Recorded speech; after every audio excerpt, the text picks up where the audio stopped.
Father, and of the Son, and of the Holy Spirit. Amen. Reverend Father Deacon, brothers and sisters, today is All Saints Sunday. Why do we have this All Saints Sunday? Because across the globe, in parts of Africa and Europe and Asia, all over the known world, there's so many Christian martyrs and saints. Communication was not very easy back then. And so there were many saints that people never learned about, they didn't know about them. We're the other side of the world, as it were. And so, besides, do we really know who all God's saints are? Maybe it's some housewife you never heard of. Maybe she's a saint.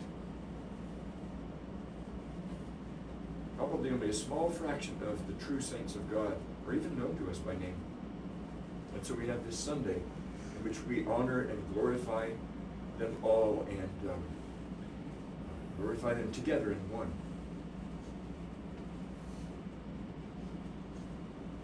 We must be led by the Holy Spirit. The Lord said, He will teach you all truth. He will lead you into all truth. He'll bring everything to your mind that you need to know about the gospel. An example of this, or sort of an illustration of this, is, to my mind anyway, is when the great pianist of the 19th century, Ignaz Paderewski, he showed up for a piano concert. There's a little boy who got on the stage in front of him and started playing. He was doing, I don't know, chopsticks or something. He didn't interfere. He came up behind him, with one hand and another. He started adding in all the missing parts, making a great concerto.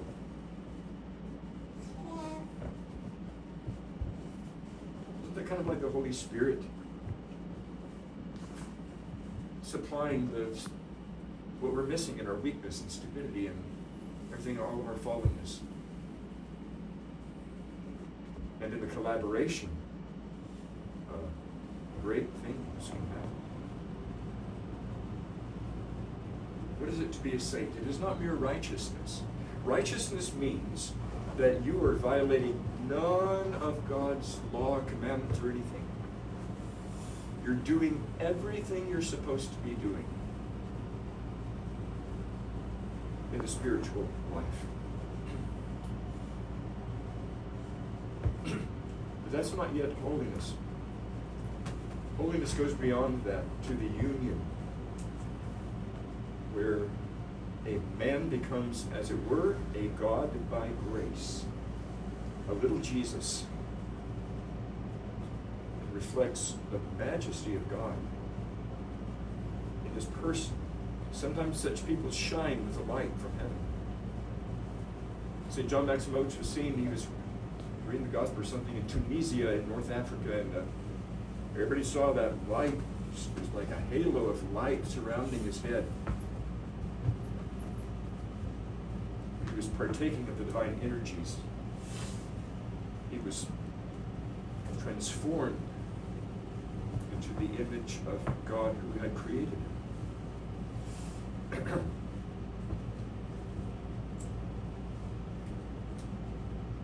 We are all called to be saints. It's not somebody else's job. Nobody's going to do it for you. But with God's help. I want to give you an interesting story, another illustration. I believe the year was 1962. It was in the middle of the Cold War. Soviet Union versus the United States of America.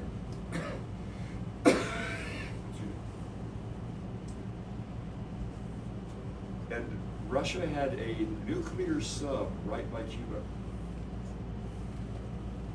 Now the seamen on this submarine, and by the way, the nuke on that submarine was equal to Hiroshima and Nagasaki.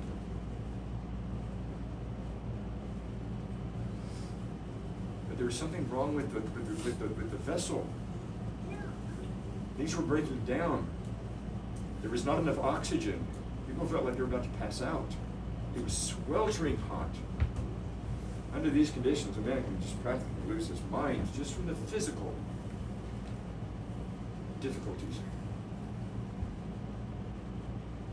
Then American boats discovered it. They started sending sounding charges to warn it to rise to the surface and be so they could be boarded and examined, checked out. But down there, in their conditions, they thought that nuclear war or something had started. You know, the mind plays a trick on you. But Soviet doctrine said that all the commanders, well, they always had 2 commanders, but this one had 3 because of the nuclear zone. So there were 3 commanders in charge. And the doctrine was, unless all 3 agree to launch the nuke, you don't launch the nuke. Well, the main captain, he says, okay, it's time, so we just got to do it.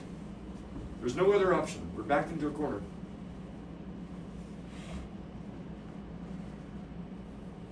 He was very adamant. The second commander, absolutely on board. Yep, fire that nuke off. The third captain, his name was Vasily Basil Arkhipov. He said, no, we're not going to do it.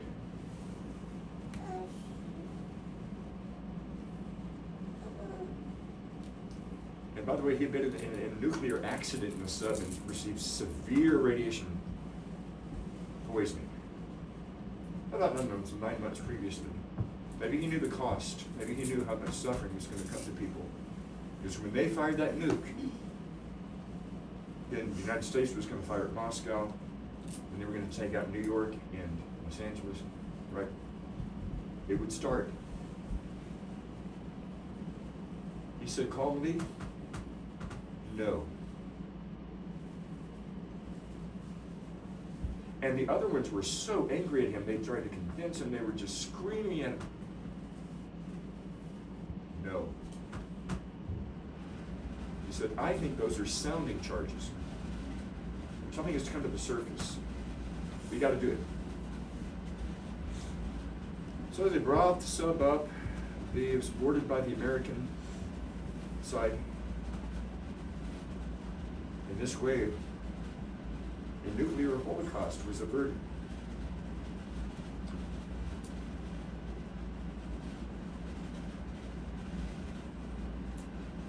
So our grandparents remain alive to give birth to our parents, so that they could give birth to us. In some sense, we may owe our lives to Basil Arkhipov. But raise your hand if you ever heard of his name before. Raise your hand. Very interesting. There are champions whose names are not known. That's why we have this All Saints Sunday, correct? Now, I cannot tell you, I honestly don't know if he was even believed in God. I honestly cannot tell you that he was relying upon the Holy Spirit, because I just don't know that. I have to have that information. But something in him said,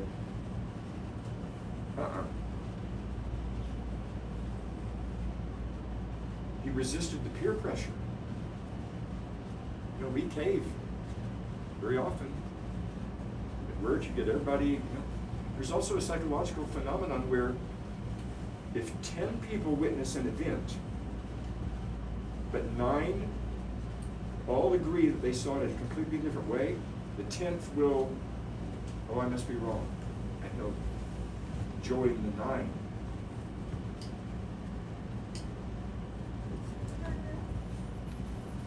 We have to be careful not to give in to peer pressure.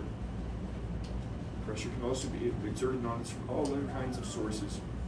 Physical threats, a little government cracking down on you, whatever it may be.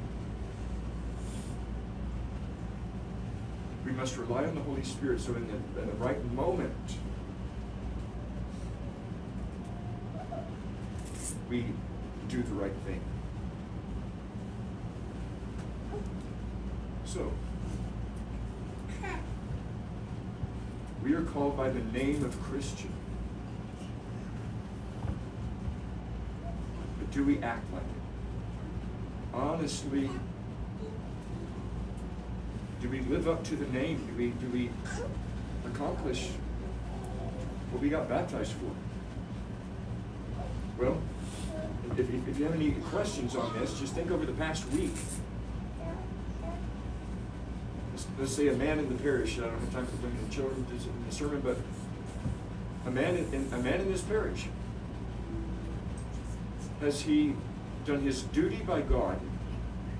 Has he served and protected and provided for his wife and kids?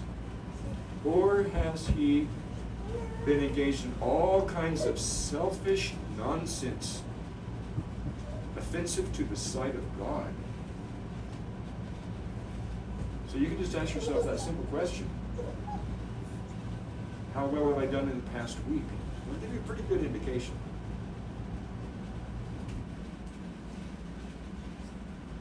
There are many Christians that are not worthy of the name. There are many monks which are not worthy of the name. There are many clergy that are not worthy of the rank.